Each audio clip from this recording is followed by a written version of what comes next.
Olá, pessoal. Eu sou a Cíntia, PCNP do Conviva. Estou aqui com vocês hoje, essa tarde, para falar sobre o acolhimento. A gente já viu algumas formações, já teve alguns contatos sobre o acolhimento, mas hoje o documento que eu venho trazer, né, ele traz um outro ponto de vista e a gente queria discutir um pouquinho e ampliar aí essa discussão, ampliar esse tema para que tu tenha acesso a todos da escola.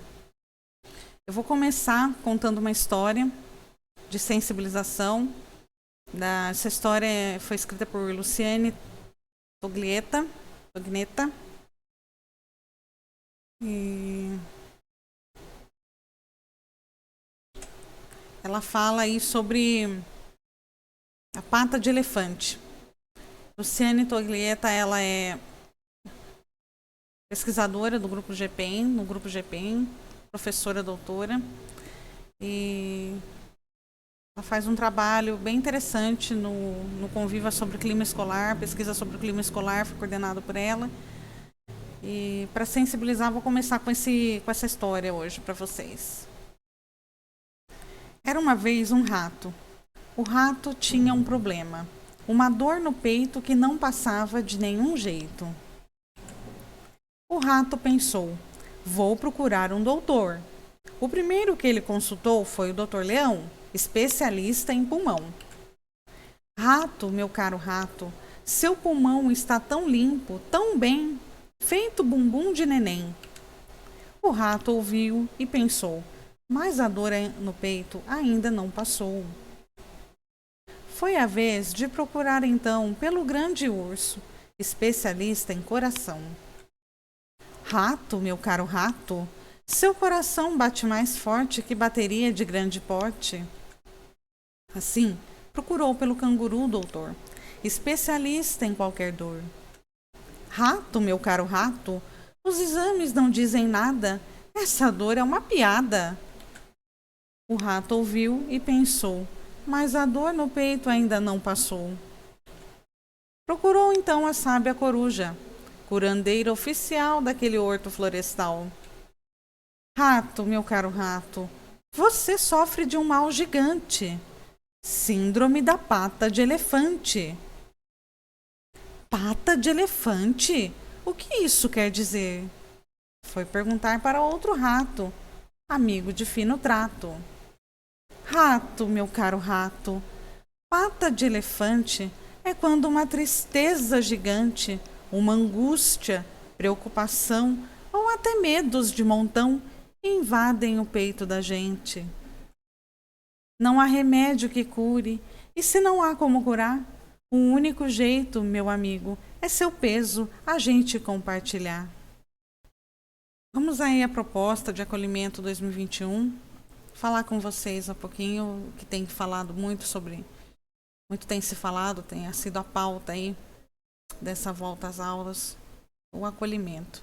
Vamos entender um pouquinho as dimensões aí e formas de acolhimento.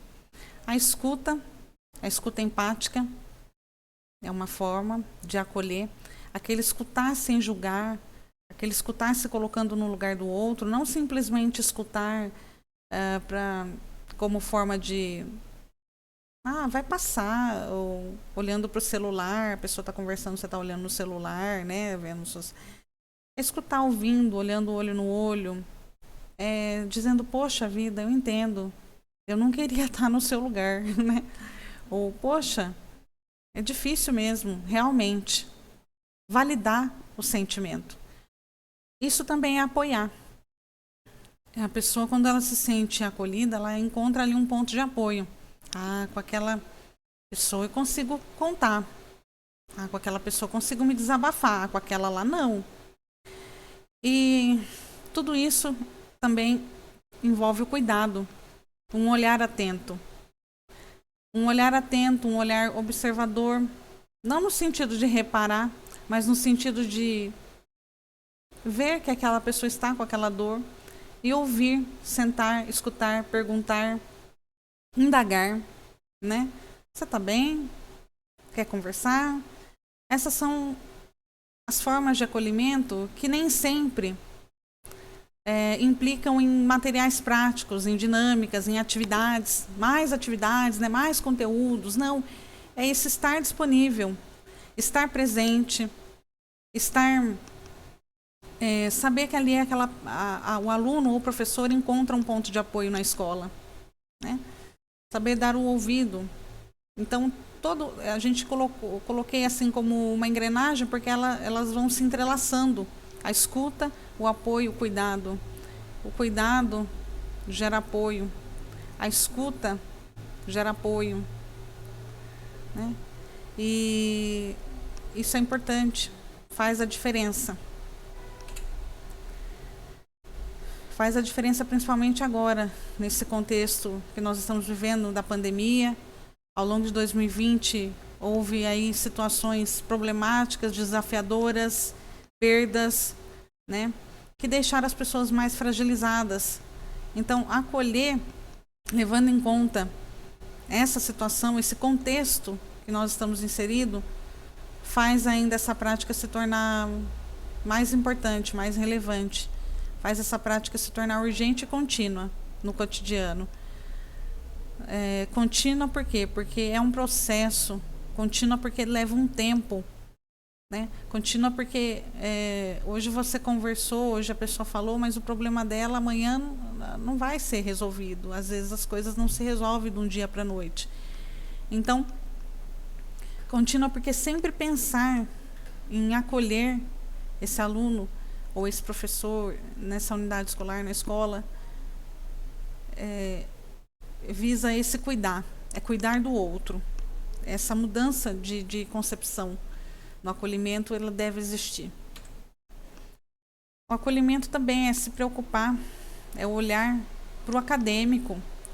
Estamos na escola, então essa vivência, essa experiência pedagógica do aluno e sua relação com o professor, como engajar, como atrelar o socioemocional aos conteúdos de física, de química, de geografia, né? E como fazer disso uma prática contínua, não só esporadicamente, ou nunca ter, mas saber que é possível tomar esse viés das competências socioemocionais e preparar a sua aula pensando nisso. Quando você prepara a sua aula pensando no socioemocional, você está acolhendo. É uma forma de acolher também. O acolhimento é um processo. Como todo processo, requer tempo, dedicação. Dedicação porque precisa envolver o grupo da escola. Quanto mais o grupo da escola reconhecer o acolhimento como uma prática necessária e importante nos dias atuais, mais vai haver engajamento e as transformações esperadas elas ocorrem, quiçá, de forma mais rápida. Uma pessoa consegue acolher? Sim, consegue. Mas o diâmetro que ela vai alcançar vai ser mais limitado, menor. Mais pessoas unidas e colocando a mão na massa, interagindo, se engajando com esse objetivo comum, esse acolhimento se torna mais eficaz, ele aparece mais. Nós recebemos um relato de uma professora contando a experiência dela já nessa primeira semana de aula que aconteceu, que ela acolheu, né? Ela fez o acolhimento na escola e conseguiu envolver os professores, conseguiu envolver os funcionários, fizeram lá uma prática e conseguiram concretizar essa prática e deu super certo, ficou super bonito o trabalho e mais que isso, né? As pessoas, no momento que elas estavam fazendo, elas se sentiram também acolhidas, né? E esse engajamento é super importante nesse processo, nessa proposta de acolher. É preciso compreender o acolhimento como uma prática contínua e não reduzi-lo a dinâmicas de boas-vindas.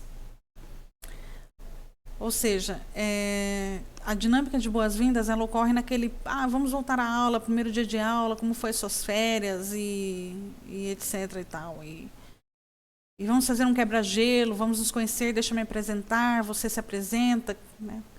Isso tudo tomou um outro sentido agora, esse acolher, depois desse período de distanciamento, e que ele ainda continua, né, esse período. Ele tomou outro sentido, esse acolher. Voltamos lá naquelas dimensões de escuta, de cuidado, de apoio. Né? O acolhimento, sim, toma esse sentido de querer saber realmente como foi, como tem sido. E quando não dar conta, quando não for possível dar conta dessas formas de acolher, fazer os encaminhamentos necessários, saber a quem reportar, né, a quem encaminhar aquele caso, né, saber a que instituição encaminhar aquele caso, é uma forma de acolher. Foi acolhido na sua necessidade. Então, por isso ele passa a ser, a gente passa a olhar esse acolhimento não só na primeira semana, no primeiro mês de aula, mas de uma forma contínua, uma prática contínua. E aí entra o acolhimento virtual, né? Porque as aulas acontecem de modo híbrido, estão acontecendo de modo híbrido. E na internet, ou mesmo nesse material, tem várias dicas, muitas ideias de recursos, de atividades, de materiais que vocês podem consultar, pesquisar e fazer esse acolhimento também na forma virtual. Também na forma virtual. Agora, eu vou colocar para vocês algumas fotos. Até mais, pessoal.